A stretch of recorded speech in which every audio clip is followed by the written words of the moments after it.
están en modo misiones en este momento, porque justamente en estos meses, lo que es diciembre, enero y febrero, estamos recibiendo a misioneros que vienen de Argentina. El pastor Julián va saliendo de acá, y también está la posibilidad de que cada uno de ustedes, cada uno de la iglesia, pueda hospedar y recibir a varias personas que van viniendo.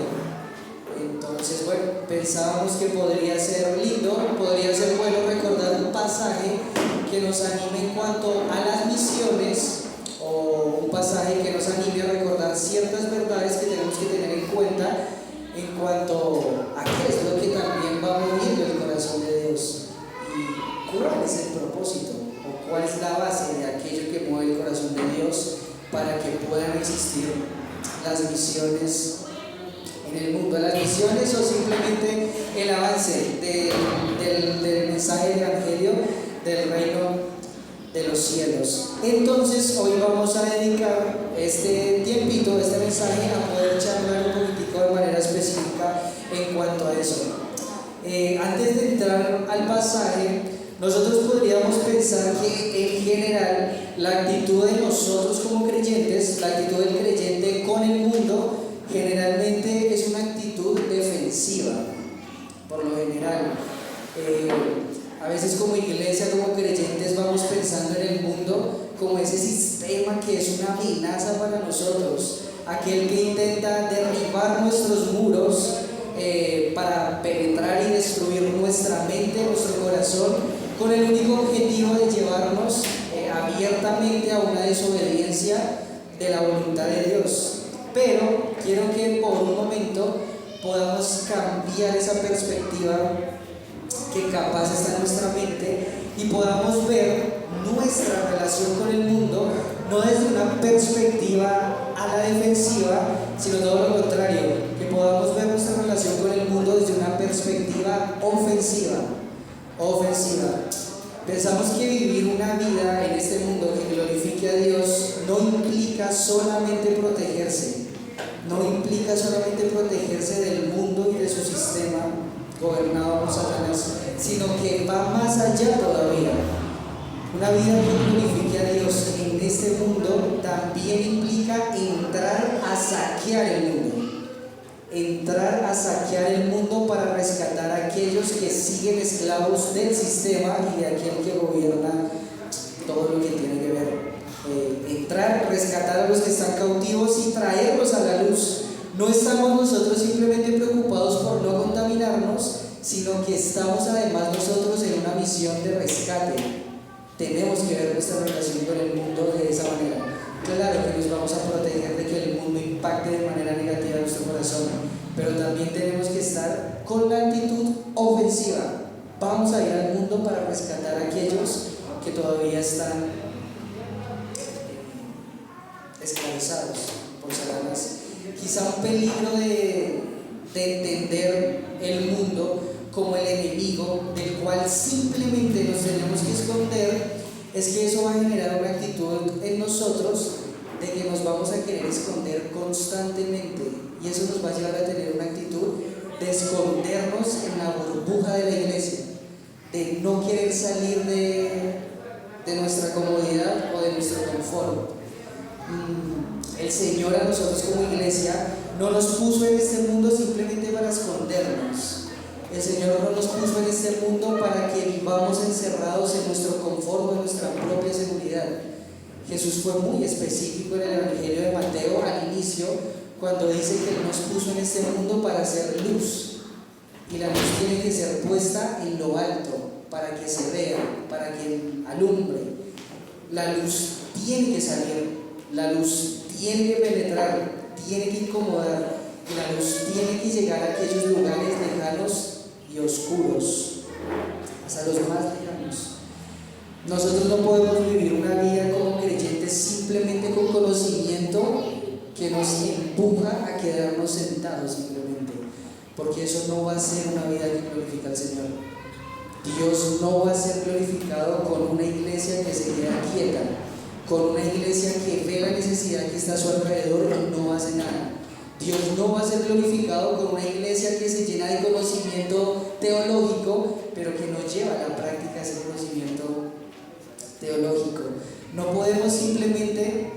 quedarnos aquí en cuatro paredes señalando a las personas pecadoras que están allá pecando y no sentir compasión por lo que está pasando en los corazones de esas personas. No podemos, y no es el plan del Señor para con su iglesia. Allá afuera hay muchísimas personas que están perdidas, esclavas, dominadas por Satanás, y nosotros no podemos ver a esas personas como nuestros enemigos. Tenemos que ver a esas personas como nuestra misión. No tenemos que ver a esas personas únicamente como aquellas de las cuales nos tenemos que esconder y estar constantemente a la defensiva. Tenemos que ver a ese mundo que está perdido como nuestra misión, y eso tiene que empujarnos a salir y a contribuir con la misión que Cristo tuvo aquí mientras Él estuvo en la tierra. En algún momento nosotros estuvimos en la misma situación que ellos estuvieron. En algún momento la mayoría de nosotros estaba perdido, esclavizado, en tinieblas, alejado completamente del Señor. Pero hubo alguien enviado por el Señor que nos amó, que tuvo compasión por nosotros y que fue hasta allá por nosotros. Porque tuvo compasión por nosotros. Y pienso que nosotros debería de ahora en adelante retumbar las siguientes palabras en nuestros oídos. Ahora ve tú y haz lo mismo por ellos. Así como lo hicieron contigo, ve tú y haz lo mismo por ellos. Tenemos que ver el mundo, no como el sistema mundo, sino más bien ver al mundo al cual Dios amó y hacer lo mismo que Cristo hizo. Ir y amarlos. Ir y amarlos. Antes de pasar con el pasaje, no quiero que piensen que capaz yo, al estar exponiendo este pasaje, soy una persona que cumple esto a cabalidad de manera perfecta. En algún momento, charlando con el pastor Julián, pensábamos, un predicador se levanta aquí a predicar la palabra, no simplemente porque sea perfecto y que esté cumpliendo al pie de la letra lo que dice el pasaje. Un predicador se va a levantar aquí porque tiene que predicar la palabra. Este pasaje confrontó mucho mi corazón, expuso mucho mi corazón, y Dios me mostraba que faltaba mucha compasión por el mundo perdido. Pero igual el pasaje hay que predicarlo. Y más bien, mientras el pasaje es predicado y va exponiendo el corazón, la oración que capaz a lo largo de los días hacía, es que también el Señor pueda traer esa compasión que Él tiene por los perdidos a mi corazón y al corazón de cada uno de nosotros. Y que como iglesia podamos ser movidos por aquello que movía a Cristo a salir a buscar a aquellos que estaban perdidos. Pienso que este pasaje que vamos a estudiar a continuación, que está en el Evangelio de Mateo, nos va a dar un retrato específico del corazón del Señor por el mundo y nos va a hacer un llamado general a imitar al Señor y responder al llamado de involucrarnos en la tarea en la que Cristo estuvo inmerso mientras Él estuvo aquí en la tierra. El pasaje que vamos a estudiar se encuentra en Mateo capítulo número 9. Mientras van llegando, versículo 35 al 38, déjenme simplemente poner esto en sus mentes. Este capítulo es muy importante porque va a marcar una transición fundamental, no solo en el Evangelio de Mateo, sino también para el mundo en general. Todos, en este contexto, están a la espera del cumplimiento de las profecías del establecimiento del Mesías. Del reino que el Mesías iba a traer, solo que este establecimiento no se iba a dar por fuerza o por lucha militar, como muchos de los israelitas pensaban. Este establecimiento se iba a dar más bien a través de la predicación del Evangelio, de la proclamación del Evangelio. Para este momento las personas empezaron a mirar de manera distinta a Jesús. Ya no estaban tan contentos con la figura de Jesús. Muchos empezaron a enojarse contra Jesús. En este contexto, a lo largo de este capítulo en adelante, muchos empezaron a decepcionarse y a alejarse de Jesús. Podríamos pensar que esto empezó a ser el principio del final, porque muchas de estas personas al final iban a terminar gritando, crucifíquenlo, cuando ya Cristo estaba al final de su vida. Justo antes de este pasaje, el contexto es que los líderes religiosos empezaron a acusar injusta y falsamente a Cristo como aquel que hacía lo que hacía por demonios o por el poder de Satanás. Jesús va a empezar a ser difamado, va a empezar a ser ignorado y va a empezar a ser rechazado. La pregunta sería, ¿cómo va a responder Jesús cuando empezó la crítica en su ministerio? ¿Cómo va a responder Jesús y cómo respondió Jesús cuando empezó a ser blasfemado su nombre? Capaz podría Jesús haberse encerrado en la autocompasión, pensar, pobrecito de mí, nadie me quiere, yo vengo a salvarlos y ellos me están rechazando. Yo bajé del cielo por ellos y lo único que están haciendo es blasfemar mi nombre. No me quieren. Ellos no me necesitan, pero no quieren que yo los salve. O también Jesús pudo haber respondido con enojo. Bueno, si se quieren ir para el infierno, entonces que se vayan para el infierno. Yo estoy aquí para salvarlos, pero si ellos no quieren que los salve, que se vayan para el infierno. Pero nosotros sabemos cómo es Jesús. Él es santo y Él no responde de esa manera. No responde de esa manera. ¿Cómo va a responder Jesús? Después de que blasfeman su nombre, después de que lo rechazan abiertamente y de que empiezan a acusarlo injustamente, Jesús va a salir a la calle, va a salir aldea por aldea a seguir predicando el evangelio del reino de los cielos. ¿Por qué? Porque Jesús ama a cada una de esas personas. No importa que lo estén rechazando, Jesús va a volver a salir a predicar el evangelio por amor a cada una de esas personas y por amor a cada una de esas aldeas. A Jesús le duele que esa gente se esté perdiendo y aunque lo rechacen a Él, Él no los va a abandonar. Aunque blasfemen su nombre, Él no se va a alejar. Jesús es aquel que no va a quebrar la caña cascada. Él no la va a quebrar. Jesús es aquel que no va a pagar el pábilo que humea. Él no lo va a pagar. El pecado lo va a pagar y el pecado los va a quebrar, pero Él no. Y mientras Jesús sigue recibiendo rechazo, Él va a responder de la única manera que sabe responder, con amor, con compasión y con misericordia. Jesús va a salir y los va a amar, aunque no reciba lo mismo. Jesús en ese momento probablemente se voltea y va a mirar a sus discípulos y les va a decir, ¿se acuerdan cuando al principio los miré y les dije que los voy a hacer pescadores de hombres? Bueno, llegó el momento de hacerlos, porque ahora los voy a enviar al mundo que está perdido y al mundo que está en tinieblas. Jesús va a mostrar que Él va a establecer su reino por medio de la predicación, pero la manera en la que lo va a hacer es usando sus herramientas humanas. Lo va a hacer más adelante, en el capítulo 10, enviando a su primer grupo de discípulos a impactar a la primera región que está cercana. Podríamos pensar que lo que pasa en este capítulo 9 puede ser el nacimiento de la obra misionera. Y Mateo nos va a mostrar qué fue lo que movió y lo que impulsó a Jesús a empezar este movimiento. Nosotros hemos escuchado por muchos autores bíblicos que lo que mueve el corazón de las misiones es la gloria de Dios. Claramente es la gloria de Dios. Todo lo que vamos a hacer o todo lo que la iglesia tiene que hacer tiene que ser movido por la gloria de Dios. Pero este pasaje nos va a mostrar que hay algo más de fondo que va a mover al avance del evangelio y a la obra misionera. Todo tiene en el corazón y la base de todo va a ser la compasión. La compasión.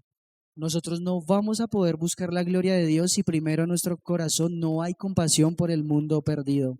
El amor que Jesús demuestra y el amor que Él quiere que sus discípulos tengan por aquellos que se pierden. Constantemente, ya para entrar al pasaje, nosotros nos vamos animando a vivir una vida santa aquí como iglesia, una vida dirigida por la palabra de Dios, una vida que busca la gloria de Dios. Pero ¿por qué propósito hacemos eso como iglesia? ¿Por qué vamos avanzando en la santificación, en la lucha contra el pecado y animándonos a crecer en santidad? Bueno, uno de los propósitos es porque queremos que cada uno de nosotros pueda ser un instrumento útil en las manos del Señor. El Señor está edificando su iglesia, el Señor está cumpliendo sus propósitos, pero la manera en la que el Señor lo va a hacer es utilizando sus herramientas humanas. ¿Y a quién va a utilizar el Señor? El Señor va a utilizar a aquellos vasos limpios, que estén guardados especialmente para Él, que estén consagrados especialmente para Él. Por eso es que nosotros nos animamos unos a otros a crecer en santificación, porque queremos que cada uno de nosotros sea parte de lo que el Señor esté haciendo, que es la edificación de su iglesia, el avance del reino, el avance del evangelio, llamando a aquellos que están perdidos. Nosotros tenemos que dejar nuestros pequeños mundos y nuestros pequeños sueños para sumarnos a lo que realmente vale la pena.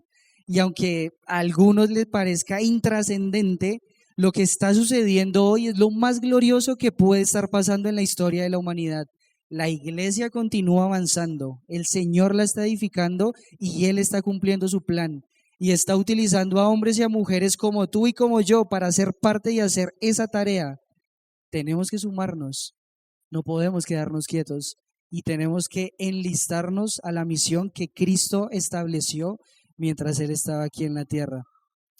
Así que bueno, este pasaje, este mensaje lo necesitamos todos, y aunque ya hemos escuchado este pasaje muchas veces y sabemos las verdades que hay en este pasaje, creo que va a ser lindo volver a recordar el llamado que el Señor ha hecho a su pueblo y el llamado que el Señor ha hecho a aquellos que Él ha decidido salvar.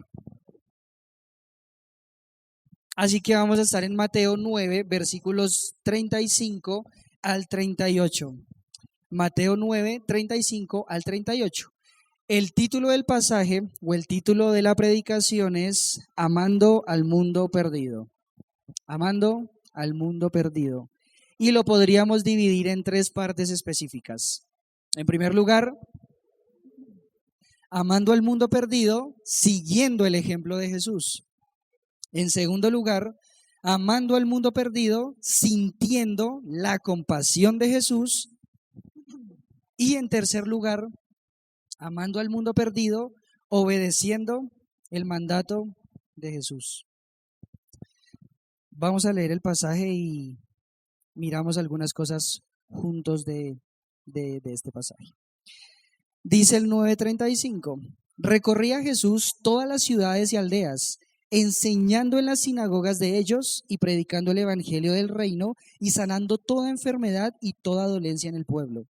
Y al ver las multitudes, tuvo compasión de ellas, porque estaban desamparadas y dispersas como ovejas que no tienen pastor. Entonces dijo a sus discípulos, a la verdad la mies es mucha, mas los obreros pocos. Rogad, pues, al Señor de la mies que envíe obreros a su mies. Rogad, pues, al Señor de la mies que envíe obreros a su mies.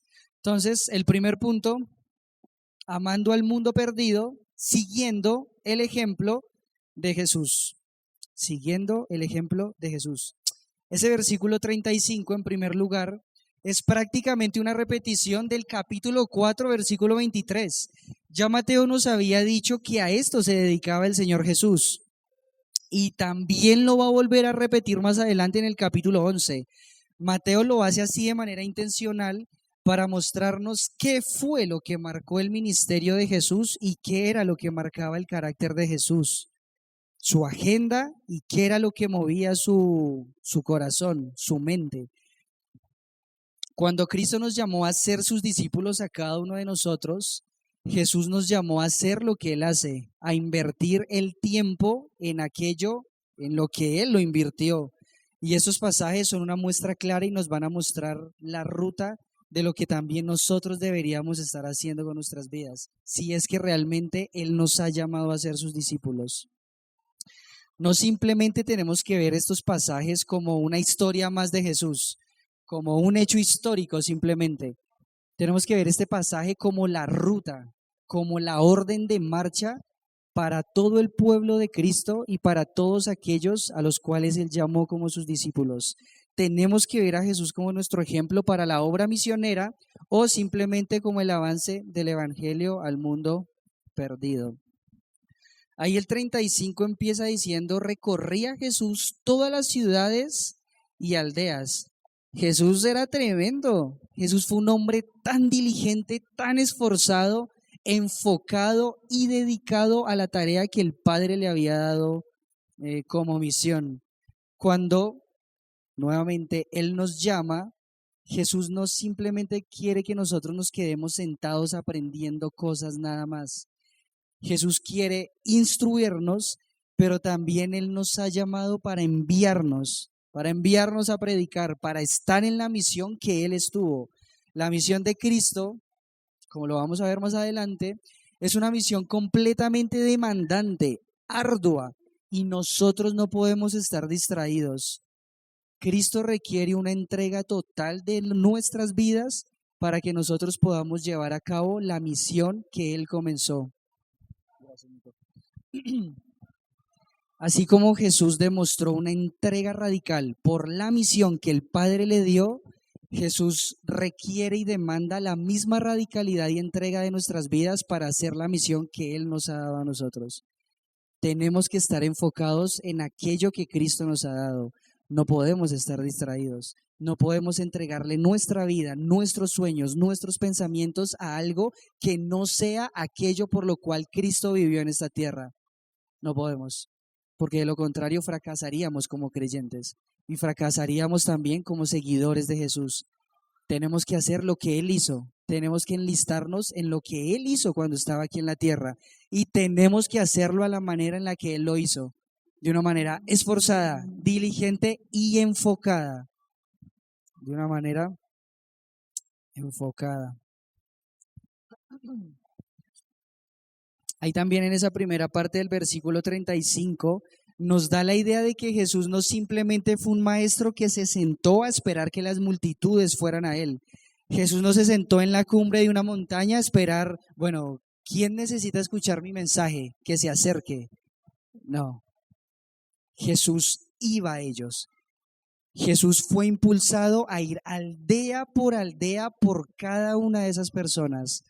Un historiador que se llama Josefo dice que en esta región en la que Mateo nos está narrando esta historia, habían más de 200 ciudades, aldeas y pueblos. Más de 200. Y cuando Mateo nos dice que Jesús recorrió todas las aldeas y ciudades, ¿qué significa la palabra todas? Significa literalmente todas. ¿Quién ha recorrido 200 ciudades y aldeas y pueblos aquí? Nadie. En este momento Jesús lleva 1 año de ministerio. En 1 año de ministerio era tanto el enfoque y la entrega que tenía por la misión que recorrió más de 200 ciudades. Más de 200 ciudades con aldeas y pueblos. ¿Por qué? Por amor a cada uno de estos pueblos. Por amor a cada una de estas ciudades y por amor a cada una de estas aldeas. Pero no quiero que nos confundamos porque esto no es propio únicamente de Jesús. Habían también muchos maestros que hacían lo mismo que hacía Jesús. Los fariseos lo hacían. Ahí sí nosotros podemos ver en Mateo 23:15, Jesús va a condenar o Jesús va a juzgar o va a exhortar a los fariseos por algo que ellos hacían, pero que lo hacían con la motivación incorrecta. Ahí en Mateo 23:15 dice: ay de vosotros, escribas y fariseos, hipócritas, porque recorréis mar y tierra para hacer un prosélito, y una vez hecho, le hacéis 2 veces más hijo del infierno que vosotros. Los fariseos también eran personas muy esforzados, recorrían el mundo entero. Su ambición era tener un discípulo más, promover su propio imperio. Entonces, no es solo el esfuerzo lo que Jesús hacía y lo que nos llama a hacer a nosotros. Lo que hacía distinto a Jesús de los otros maestros y de los líderes religiosos era que Él recorría todos estos lugares no para ser prosélito simplemente, no para obtener un discípulo simplemente, no para extender su ego simplemente. Jesús recorría todos estos lugares porque Él amaba a esta gente. Era la compasión lo que lo empujaba a recorrer. Las ambiciones personales pueden mover a las personas a grandes sacrificios, a no dormir por entregar una tesis, a no dormir por esforzarse y trabajar más arduamente para obtener un cargo, a ir de un lugar a otro simplemente por obtener un beneficio. La ambición del ser humano puede llevarlo a hacer sacrificios tremendos. Pero lo que Cristo demanda de nosotros como sus discípulos no es ser movidos por ambición.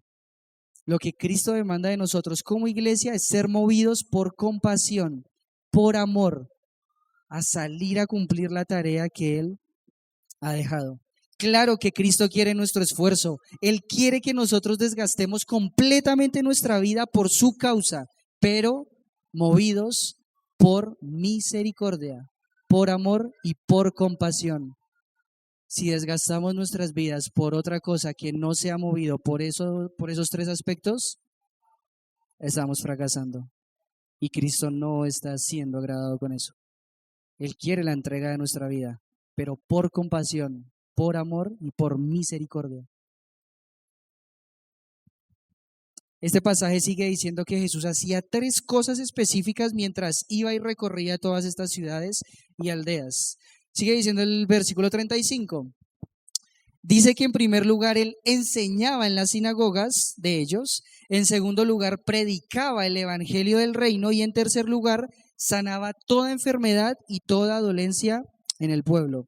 Esa palabrita de enseñando nos da la idea de que es enseñanza con instrucción. Jesús iba a las sinagogas, que eran los lugares que los judíos tenían donde los sábados, los días de reposo generalmente, se reunían, pero había algo especial y era que los hombres podían levantarse a exponer las escrituras, el Antiguo Testamento. Entonces, si había un lugar en el que se podía exponer las escrituras, ahí iba a estar Jesús. Allá iba a estar Él enseñando, instruyendo. Pero Jesús fue el maestro perfecto. Esa palabra enseñar es instruir, es guiar, es tomar de la mano para poder mostrar con claridad algo que había estado oculto. Entonces, ¿qué era lo que Jesús hacía en las sinagogas? Con mucha paciencia, con mucha misericordia, Jesús abría todo el Antiguo Testamento e iba doctrina por doctrina para mostrar de manera clara lo que todos los fariseos habían estado enseñando de manera incorrecta, ajustando el pensamiento de todo el pueblo, ese pensamiento que los fariseos, los escribas y todos los líderes religiosos habían distorsionado. Jesús no simplemente les mostraba una doctrina, sino que a través de esa doctrina los guiaba hacia Él, los guiaba hacia su necesidad del Mesías y del Salvador, de una manera perfecta. Entonces, en primer lugar, lo que Jesús hacía era enseñar, instruir, tomar de la mano y mostrar algo claro, mostrarse a Él de manera clara al pueblo. No se escondía Jesús. Aunque lo rechazaban, Él se mostraba de una manera clara. En segundo lugar, dice que predicaba el evangelio del reino. Esa palabra predicada tiene que ver con la postura con que Jesús lo hacía. Jesús lo hacía como un heraldo.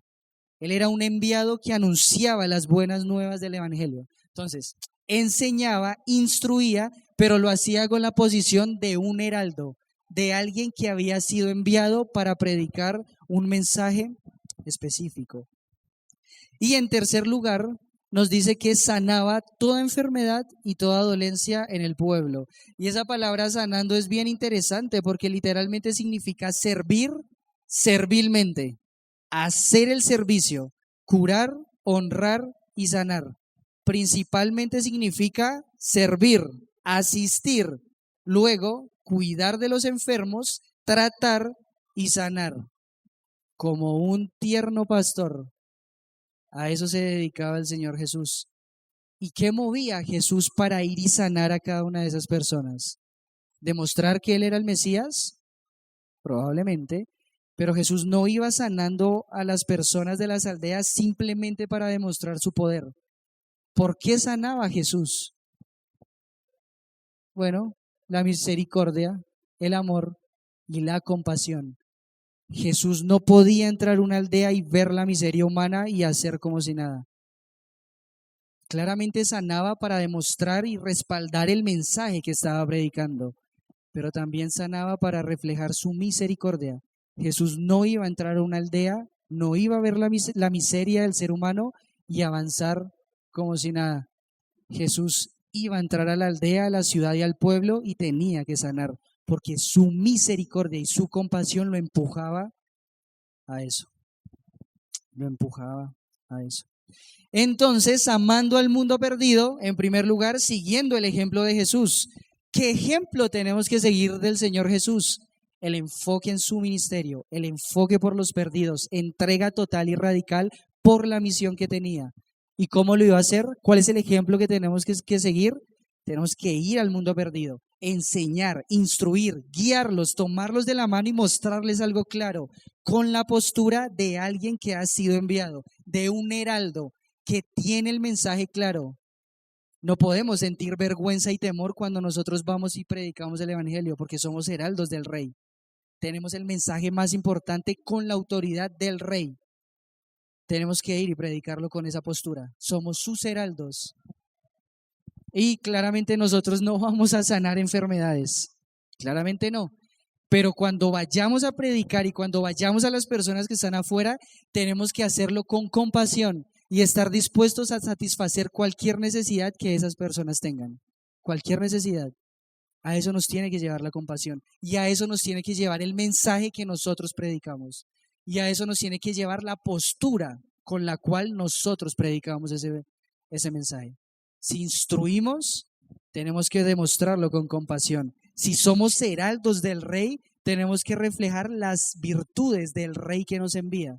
Y es un Rey compasivo, misericordioso y amoroso.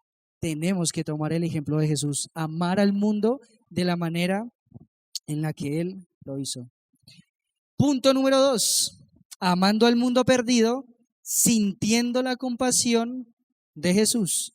Sintiendo la compasión de Jesús. Versículo 36. Y al ver las multitudes, tuvo compasión de ellas, porque estaban desamparadas y dispersas como ovejas que no tienen pastor. Como ovejas que no tienen pastor. ¿Qué significa que Jesús vio las multitudes? Jesús tuvo que ver algo distinto. Todas las personas que estaban a su alrededor vieron lo que vio Jesús. Los discípulos vieron lo que vio Jesús. Pero hubo algo más allá que no era perceptible al ojo humano. Era algo más allá que Jesús sí pudo ver y que los otros seres humanos no podían ver. La necesidad. Jesús percibió la situación en que todas esas personas estaban. Jesús vio la condición del alma. Estaban completamente perdidas. Jesús no vio simplemente lo físico y lo terrenal. Jesús vio sus propias almas. Jesús veía sus corazones. Que en algún momento el pastor Matías, enseñando este tema, decía: ¿qué pasaría si nosotros pudiéramos ver lo mismo que vio Jesús? ¿Qué pasaría si nosotros saliéramos a la calle y con cada persona que está a nuestro alrededor pudiéramos ver lo que Cristo vio en este punto específico? ¿Cómo sería de diferente nuestro actuar con cada una de esas personas? ¿Cómo sería de diferente nuestra actitud frente a esas personas? También él preguntaba, ¿nosotros estaríamos dispuestos a pedirle a Dios que nos muestre lo mismo que Él ve? ¿Estaríamos dispuestos a hacerle esa petición a Dios? Dios, ayúdanos a ver a las personas que están afuera como tú las ves. Antes de que digan, sí, por supuesto. ¿Estaríamos dispuestos a hacer lo que Cristo hizo después de ver lo que vio? Que fue tener compasión y entregarse por esas personas. De nada sirve ver una necesidad si nuestro corazón se cierra y sigue de largo. Estaba pensando en la parábola que contó Jesús cuando aquel hombre iba camino a Jericó y saltaron saqueadores y ladrones y lo despojaron de todos, lo despojaron de todo. Y pasó un sacerdote. ¿Y qué hizo el sacerdote? Lo vio de lejos. ¿Y qué hizo? Siguió de largo. Después pasó un levita. ¿Qué hizo el levita? Pasó de largo. Se supone que simplemente con el título de sacerdote y levita, ellos tuvieron que haber visto lo que Dios veía. No lo vieron. O si lo vieron, fueron indiferentes y siguieron de largo. ¿Quién fue aquel que se detuvo? Un samaritano.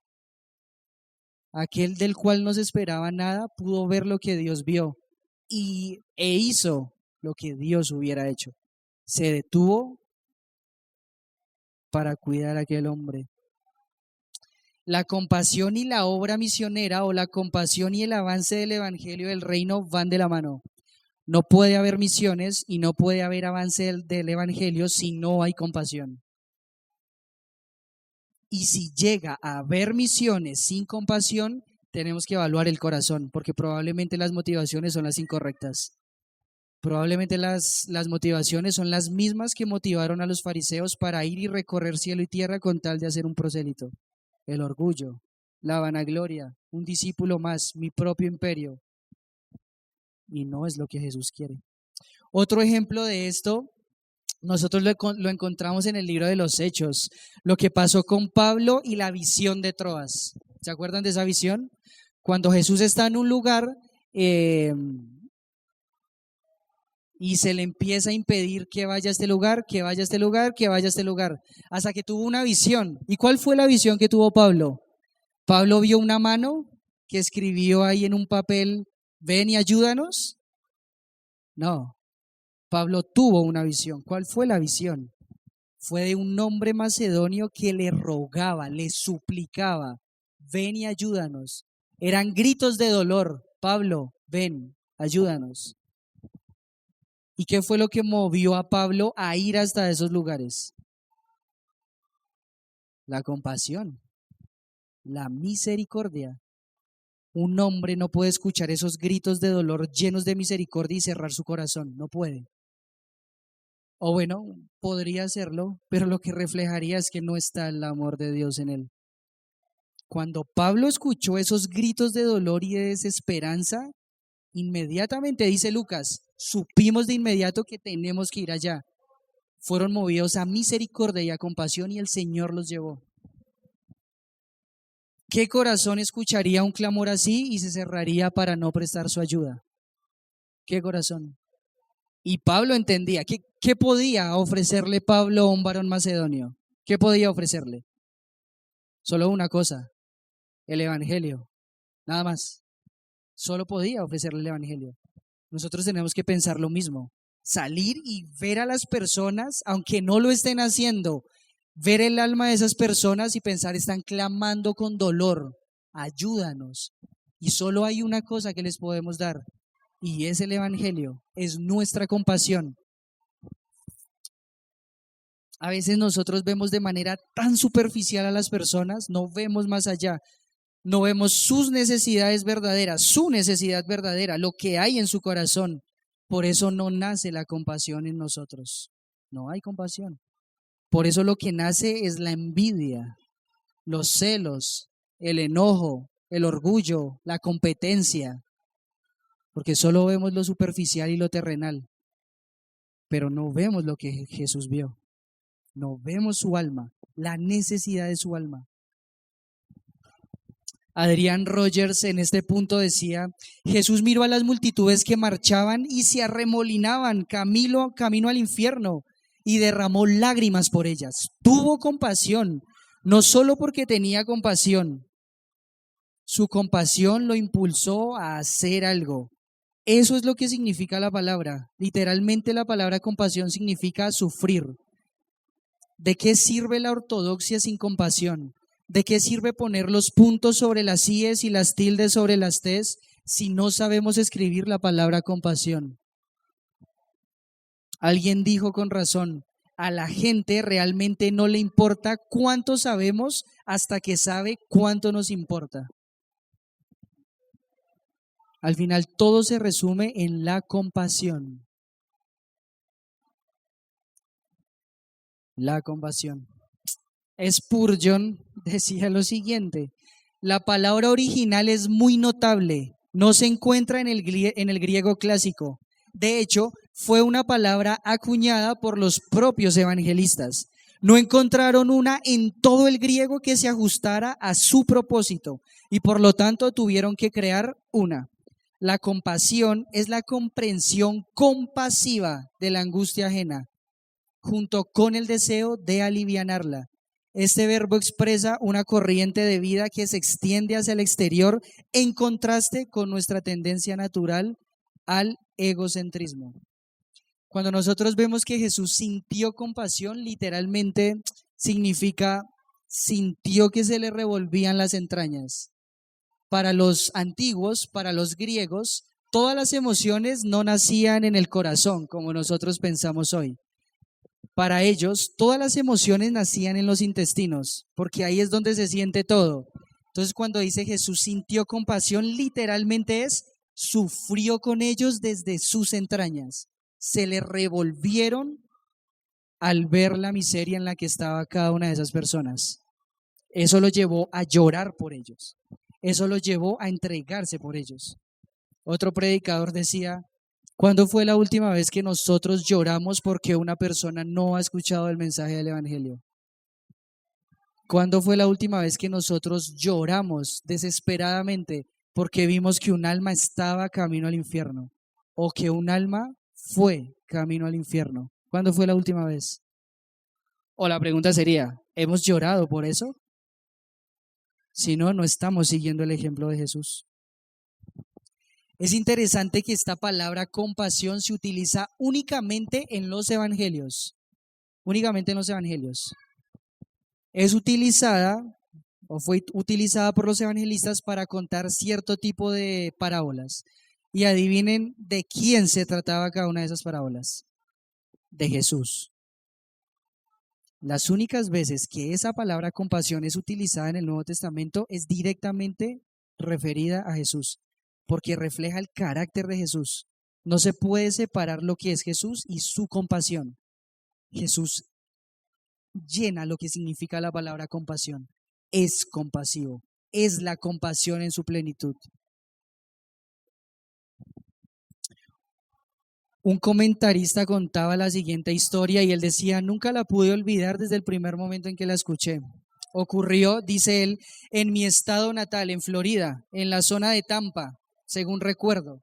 Y dice él: un hombre conducía una lancha de alta potencia. Intentó pasar por debajo de un puente, pero perdió el control. Chocó contra un estribo, la lancha naufragó y el hombre resultó gravemente herido. Lo sacaron del agua, intentaban reanimarlo para mantenerlo con vida. Le aplicaban respiración artificial o le hacían algo. Los médicos que estaban allá intentaban como fuera salvarle la vida. Y llegó un hombre en coche, miró y vio esta situación, pero la intentaba comprender. Y él pensaba: ¿sabes? Qué trágico. Mira eso. Así pasó como si nada. En un momento, un hombre está en una lancha y al momento pende de un hilo su vida. Ahora está entre la vida y la muerte. Qué lástima. Al acercarse para mirar, voltearon la cara del hombre que había sufrido el accidente y ese hombre se puso pálido porque vio que era su hermano de sangre. En ese momento todo cambió. En ese momento ya no pensó como: ¿y sabes? Qué triste. No. ¿Saben lo que hizo en ese momento? Empezó a gritar: Dios mío, ese es mi hermano, es mi propio hermano, sálvenlo. Médicos, oren, hagan algo, necesitan salvarlo. ¿Qué fue lo que cambió en ese hombre? Que lo sintió personal, porque se lo hicieron a él mismo, porque fue su propio hermano. Cuando él vio la situación de lejos, lo único que dijo fue: qué triste. Pero lo que cambió todas las circunstancias es que lo sintió personal. Ese es mi hermano, les dijo. Sigue diciendo este comentarista: les diré que los grandes problemas hoy en día es, en palabras de otro, una iglesia sin lágrimas, en un mundo desesperado. Hay gente en nuestro auditorio hoy, cuando hago la invitación a que corran a Jesús, que empiezan a mirar su reloj.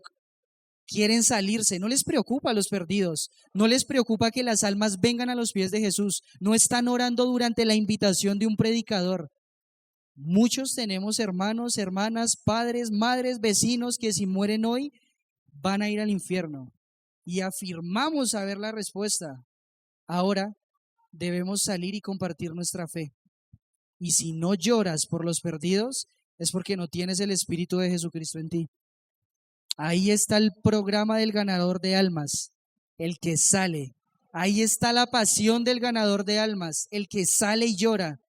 La tragedia hoy es una iglesia con los ojos secos en un mundo desesperado. enciende la televisión y observa el desenfreno. Lee el periódico y observa la tragedia. Mira a su alrededor y observa la confusión, la angustia, la desesperación, las multitudes que marchan y se arremolinan al infierno, pero que no hacen nada y que no hay ni una pizca de compasión en ella. Si no tienes un corazón quebrantado por los que no son salvos, te sugiero que te arrodilles en oración ante Dios, confieses la frialdad de tu corazón y le pidas a Dios que te dé un corazón quebrantado para ser conmovido con su compasión. Hasta que no lo sintamos personal, no vamos a hacer nada. Hasta que no lo sintamos personal, simplemente vamos a alzar nuestra mirada y vamos a decir, qué triste, qué triste. Hasta que no lo sintamos personal, no vamos a esforzarnos como Cristo se esforzó por salir a ganar a esas personas. Tenemos que sentirlo personal. Se tienen que revolver nuestras entrañas. Tenemos que llorar por aquellos que no tienen al Señor. Ahora, ¿qué fue lo que movió la compasión de Jesús? ¿Qué fue lo que revolvió las entrañas de Jesús? El pasaje dice,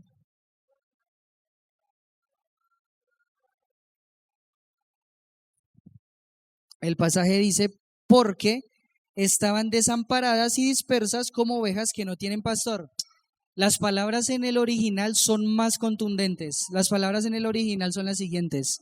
Habiendo visto a las muchedumbres, sintió compasión acerca de ellas porque han sido desolladas, han sido lanzadas. Esa palabra han sido desolladas da la idea de que han sido despellejadas. Han sido ovejas que las han entregado al cuidado, pero aquellos que tenían que cuidarlas las despellejaron y las lanzaron hacia el piso, las dejaron en el piso completamente indefensas. No es simplemente una oveja desamparada, va más allá. Es una oveja sin su piel, es una oveja que no tiene cómo cuidarse, es una oveja que la dieron al cuidado de alguien y ese alguien la lanzó al mundo, prácticamente se la dio a los lobos. Es una oveja inútil, es una oveja que fue lanzada por el piso, humillada y que lo único que le espera es la muerte. Ahora, es interesante por qué Jesús utiliza esa palabra ovejas. Un comentarista también hacía la siguiente acotación, decía, para entender también mejor qué fue lo que movió la compasión de Jesús, tenemos que tener en cuenta las siguientes consideraciones de una oveja, porque Jesús no utiliza ejemplos al azar. Jesús utiliza un ejemplo específico porque sabe la idea que quiere dar con ese ejemplo específico. Él decía, una oveja es muda. Una oveja es muda. Ahora, puede que hayas oído hablar de un caballo amaestrado y hayas visto a un gato amaestrado o a una foca amaestrada o incluso has oído hablar de pulgas amaestradas. ¿Alguna vez en un circo hemos visto a una oveja amaestrada? No. ¿Y saben por qué? Porque son sordas, son mudas, no escuchan una instrucción a simple vista. Son sordas, son mudas. Por lo tanto, al ser muda, se pierde fácilmente. Una oveja no puede encontrar el camino a casa, simplemente deambula. Esa es la razón por la que la Biblia dice en Isaías, todos nosotros, ovejas descarriadas, deambulantes, no podemos emitir un sonido para que nos hallen. No podemos. Es la naturaleza de una oveja descarriarse. Mordisqueará aquí, roneará por allá, comerá por aquí y de repente se pierde y no puede encontrar el camino a casa. Un perro si se pierde, encuentra el camino a casa. Un gato, que muchas veces se pierden, encuentra el camino a casa. Una vez que una oveja se pierde, nunca más vuelve a casa, porque no sabe volver a casa, porque es tonta. La oveja es tonta, no sabe volver a casa. Ahora imagínense la escena. Jesús va caminando y ve a esa oveja despellejada, lanzada y humillada, que no sabe volver a casa. Dios le entregó un pastor para que la cuidara y ese pastor la abandonó. Ella no sabe volver a casa.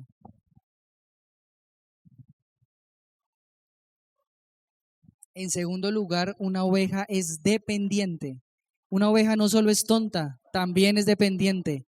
¿Sabías que una oveja necesita que alguien la cuide o algo la atrapará? Es así de cierto, así de simple. Por eso la Biblia dice de Jesús que al ver las multitudes tuvo compasión de ellas porque estaban desfallecidas y dispersas como ovejas que no tienen pastor. Una oveja necesita obligatoriamente un pastor porque depende de él. Es decir, no dejas que la oveja salga sola a la peligrosa ladera como harías con cualquier otro animal, porque cualquier otro animal se puede defender a sí mismo, una oveja no. Una oveja necesita necesariamente que el pastor esté cerca para que sea él quien la proteja.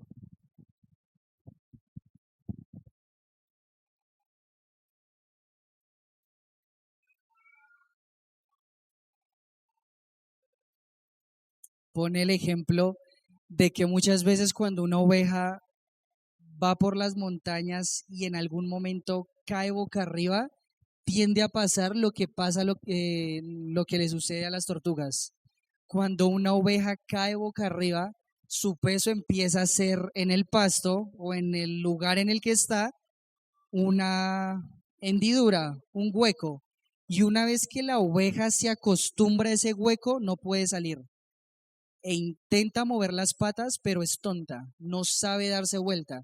Y cuando la oveja está boca arriba, los gases empiezan a acumularse en el estómago. Ya es solo cuestión de tiempo para que estalle por dentro y quede asfixiada y quede muerta. Ahora imagínense, una oveja va caminando y de un momento a otro se resbala, se le quiebra una pata y queda boca arriba. Ella no se puede sanar a sí misma, no puede salir de esa condición ella misma. Necesita un pastor. Por eso Jesús vio a las multitudes y vio a esas ovejas que no tenían quien las cuidara. Se le revolvieron las entrañas, porque Jesús sabía es cuestión de tiempo para que se destruyan, para que se mueran. Y en tercer lugar, este autor, este predicador decía, una oveja está indefensa. El pastor no es el único que vigila a una oveja. Los coyotes, los lobos, los buitres están vigilando a esta oveja. La oveja es muda y dependiente, pero te diré algo más sobre la oveja, es indefensa. Una oveja no puede defenderse. Una oveja no está equipada para huir o pelear. Un caballo puede correr y patear. Un perro puede morder. El gato puede arañar. La oveja solo puede quedarse quieta a ser devorada. No puede huir y no puede defenderse. La oveja es tan indefensa y lo que Jesús decía cuando hablaba de una oveja perdida era esto: no somos rivales para las águilas del diablo, no somos rivales para los lobos del diablo, no somos rivales para los coyotes ni los buitres del diablo. Lo que Jesús está diciendo es, la razón por la que me acerco a esta gente es porque me necesitan mucho, porque no son rivales para Satanás. Este autor termina contando la historia de que en algún momento había un turista en una de las montañas y él vio que una oveja cayó y quedó atrapada entre dos piedras. Entonces este hombre le dice al turista, ¿qué le va a pasar a esa oveja? Y el líder, el que lo está guiando, le dice, va a morir, porque no hay esperanza. Ella sola cayó allá y mira lo que hay en el cielo. Y en el cielo habían águilas y buitres. Y en ese momento un buitre descendió porque puso sus ojos en la oveja. Y lo primero que hizo fue bajar a tal velocidad que le pegó en la cabeza a la oveja. Entonces la oveja quedó desconcertada. Intentó correr y se zafó de las piedras, pero estaba desconcertada. Al intentar correr se pegó contra una piedra y quedó quieta. Y el buitre y la águila seguían rondando. Cuando vieron otra vez a la oveja quieta, volvieron a descender con tanta fuerza que le volvieron a pegar a la cabeza de la oveja. Ya la oveja estaba sangrando, ya estaba completamente entregada. Y el guía y el turista vieron cómo esa águila simplemente fue cuestión de tiempo a esperar que la sangre siguiera cayendo para que la oveja se recostara y esos animales fueran a devorarla. Es indefensa.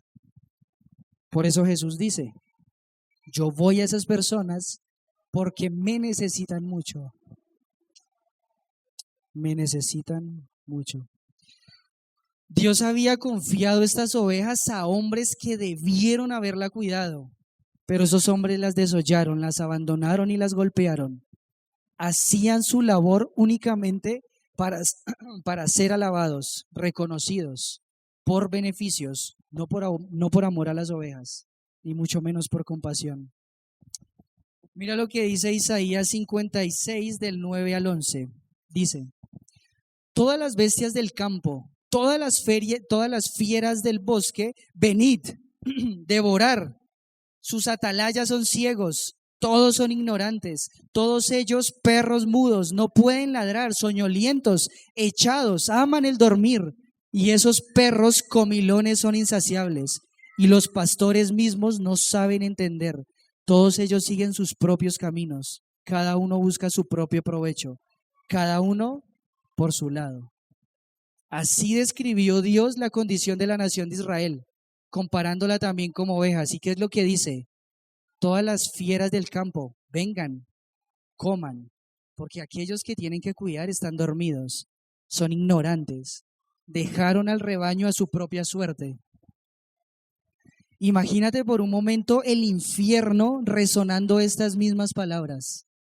Vengan todos, la iglesia está dormida, tan preocupada y tan ocupada en sus sueños, en sus pequeños mundos, en sus sueños baratos, devoren, porque nadie los está cuidando. El infierno mismo diciendo, devoren, porque aquel que tiene que cuidar, aquellos que tienen que cuidar no están cuidando, están enfocados en ellos mismos. Están enfocados en ellos mismos. Por eso, Jesús sintió lo que sintió. Eso fue lo que Jesús vio. Vio a todas las multitudes como esa oveja muda que no sabe llegar a casa. Vio a las multitudes como esa oveja indefensa que no sabe pelear. Vio a todas esas multitudes como esa oveja que solo era cuestión de tiempo para que se muriera. Eso revolvió las entrañas de Jesús, porque ellos necesitaban un pastor, lo necesitaban a él de manera desesperada. Entonces, amando el mundo perdido, en primer lugar, siguiendo el ejemplo de Jesús, en segundo lugar, sintiendo la compasión de Jesús, pero en tercer lugar, obedeciendo el mandato de Jesús. Obedeciendo el mandato de Jesús. Versículos 37 y 38.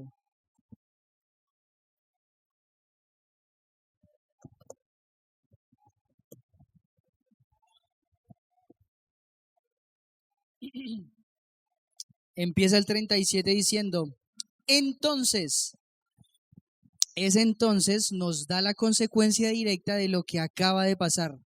Jesús ve a esas multitudes, siente compasión y produce una acción en él. Dice, entonces, dijo a sus discípulos, aunque esa palabra dijo suena en modo pasado, pero está en presente. O sea, entonces está continuamente diciendo a los discípulos suyos, continuamente. Podríamos tomar la idea de que se lo dijo a los discípulos en ese momento y nos lo dice a nosotros en este momento, continuamente. Al ver la realidad, continuamente. Hoy, lo que Jesús le dijo a sus discípulos es lo mismo que nos dice a nosotros hoy. ¿Qué es lo que dice? A la verdad la mies es mucha, mas los obreros pocos. Desde ese momento hasta nuestra actualidad parece que la verdad es la misma. La necesidad es más grande que las personas que están dispuestas a trabajar en la viña del Señor. La necesidad es más grande que aquella cantidad de personas que deciden entregar sus vidas por el Señor y simplemente deciden seguir sus sueños.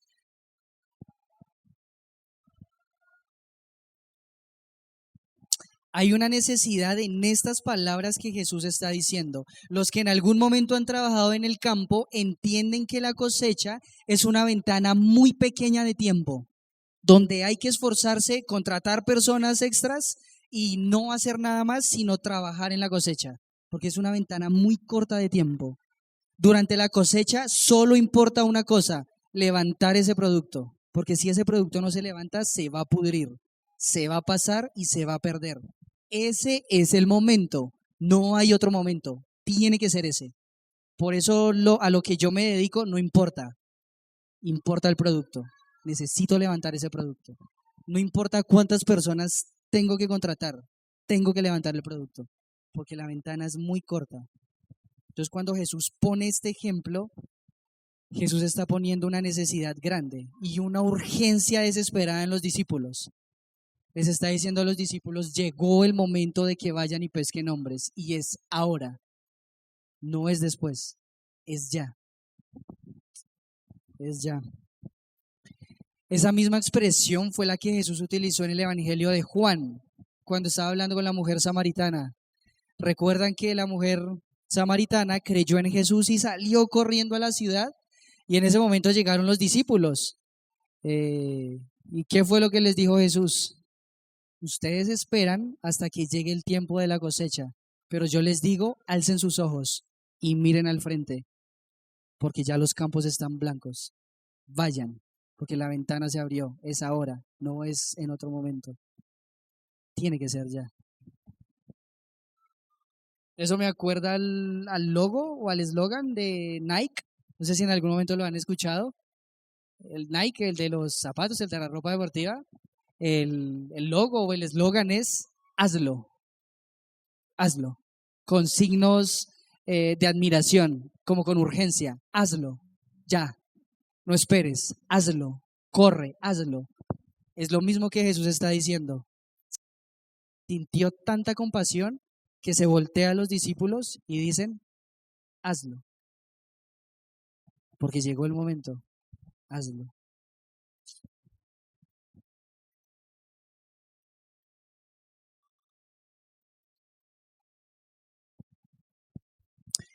Versículo 38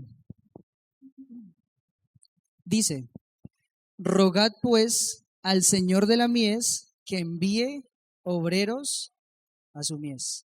Por lo tanto, rueguen del amo de la siega para que arroje obreros hacia la siega de él. Lo peor, decía el pastor Matías en una de las conclusiones que él daba, lo peor que nosotros podemos decir al escuchar un pasaje como esto es decir lo siguiente: sí, entendí. Voy a salir a todas las ciudades a predicar el evangelio del reino de los cielos. Voy a salir y me voy a quemar por Cristo para que todos escuchen el mensaje. Yo tengo esas capacidades porque yo estudié este tipo de cosas. Yo puedo ir y ganar a todas estas personas. Bueno, si eso es lo que pensamos después de mirar un pasaje como este, no hemos entendido el mensaje. Jesús no quiere que nos quememos y salgamos a todas las ciudades en primer lugar. Eso no es lo que quiere Cristo. ¿Sabes a dónde nos tiene que llevar esa situación? A un punto donde nos sintamos completamente incapaces, que lo veamos imposible, porque solo cuando nosotros nos veamos así, vamos a entender la condición del mundo. Cuando nos veamos completamente inadecuados, vamos a poder obedecer la única orden que Jesús dio en este pasaje. Jesús en este pasaje no le ordenó a los discípulos: vayan todos ya a todas las aldeas. Dios dio solo una orden. ¿Cuál fue la orden? Rueguen, oren desesperadamente. Si nosotros nos creemos muy capaces y con euforia después de ver este pasaje, no hemos entendido el pasaje. Después de ver este pasaje tenemos que ver: es imposible ver lo que Jesús vio. Es imposible hacer lo que Jesús hizo. Es imposible, yo no puedo. Solamente en ese momento nos volvemos adecuados para obedecer la orden que Jesús dio. Rueguen al Señor de la mies. Esta es una tarea del tamaño de Dios. no del tamaño de los hombres. Es una tarea que le corresponde a Dios. Es su mies, son sus obreros, es su cosecha, es su poder, es su fruto, es para su gloria. Él es el protagonista. Nosotros somos totalmente incapaces, pero aún así convocados. Primera tarea antes de salir a predicar a alguien es rogar. Pero para que nosotros podamos rogar con desesperación, primero tiene que haber compasión y amor. Si no hay compasión y amor, no vamos a rogar nada. Es necesaria la compasión. Ahora, alguien podría pensar, ¿por qué hay que rogarle a Dios? ¿Acaso Dios no sabe que hay necesidad? ¿Por qué tengo que rogarle a Dios? ¿Acaso Dios está en el cielo diciendo, a ver, ruégame y lo pienso? A ver, dame un poquitico más de compasión a ver si me convences. ¿Será que Dios es así? No, Dios sabe todo y Dios ama a esas personas. Pero hay que rogarle a Dios porque Dios decidió salvar este mundo a través de medios. Es Él quien lo hace, pero usa hombres y mujeres que ruegan para responder a esas peticiones de oración, para responder a lo que Él ya quiere hacer. Pero las herramientas que Él va a utilizar son hombres y mujeres que ruegan.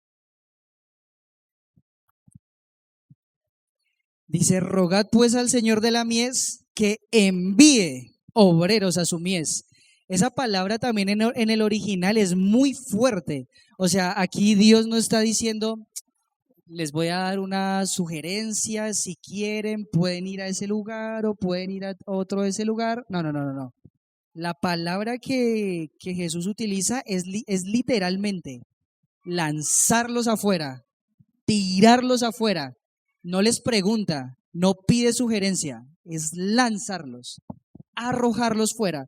Es prácticamente lo que Jesús hace con los misioneros, arrojarlos, porque de otra forma nadie iría. Si Jesús va a hacer un llamado, nadie iría, nadie respondería. Es la decisión de Dios. ¿Quién, dónde, cuándo y cómo? Y esa es su manera. Es su agenda, no es nuestra agenda. Es Él quien lo agarra y lo bota afuera, lo lanza afuera, lo tira afuera.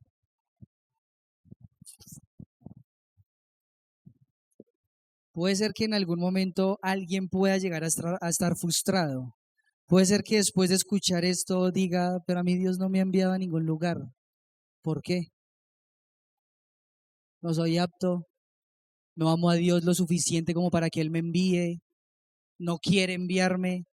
Bueno, no es que Dios no te esté enviando, simplemente que ya te envió a otro lado, pero no es el que tú quieres. No es quizá el que pensabas.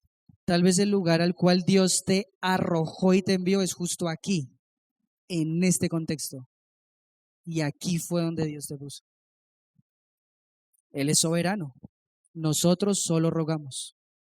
Él es Él es quien envía. Donde Él quiere, como quiere, cuando quiere. Es su agenda, no es nuestra agenda. Pero hay algo glorioso también, y es que esto no termina aquí.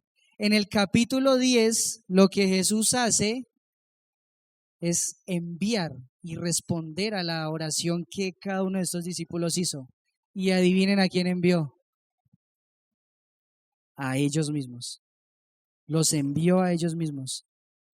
Después de mostrarles el corazón de Cristo y su ministerio, después de llamarlos a tener su misma compasión y decirles que tenían que rogar por los obreros, y después de que ellos oraron, ellos fueron la respuesta de la oración de ellos mismos.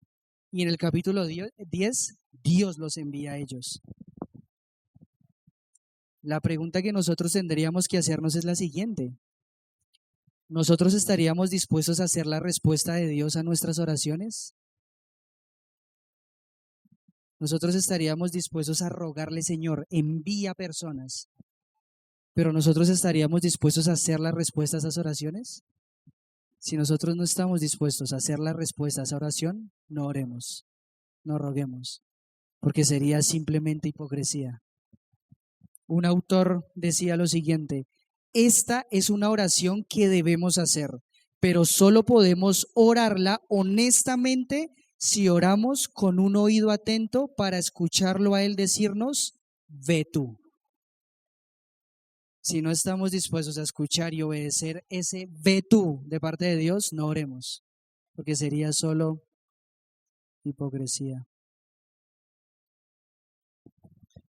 Otro autor bíblico dice, la oración intercesora activa al ganador de almas. Si tienes seres queridos en tu familia que están perdidos, necesitas comenzar a orar para que Dios envíe un ganador de almas, que Dios envíe un testigo, que Dios mueva a alguien a su casa, que mueva a alguien de la casa de al lado, o que Dios ponga a alguien en el aula junto a ellos, o que Dios traiga a alguien a ese lugar de trabajo. Pero no te atrevas a hacer eso a menos de que tú mismo estés dispuesto a ser esa persona. Es decir, escucha, no puedes ser tan hipócrita como para decir, Dios, no iré, no hablaré, no quiero hacerlo, no me uses a mí, pero envía a alguien más. No. Si nosotros tenemos compasión por el mundo perdido, tenemos que rogar por el mundo perdido. Pero no podemos rogar por el mundo perdido a menos de que nosotros estemos dispuestos a ir a ese mundo perdido.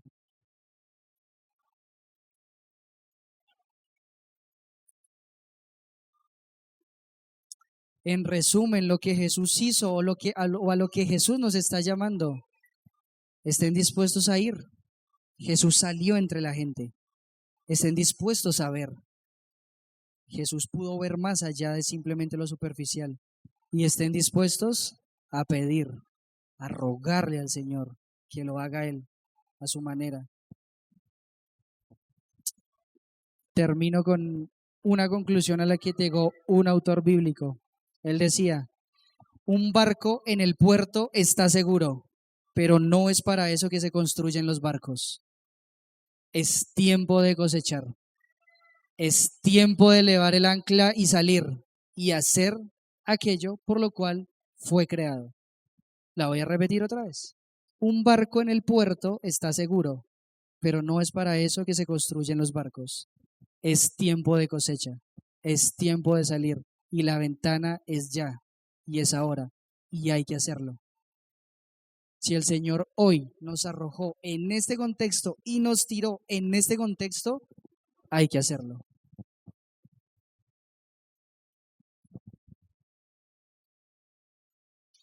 Y simplemente cierro con un pensamiento que en algún momento nos compartía el pastor Matías y el pastor Eduardo, su papá.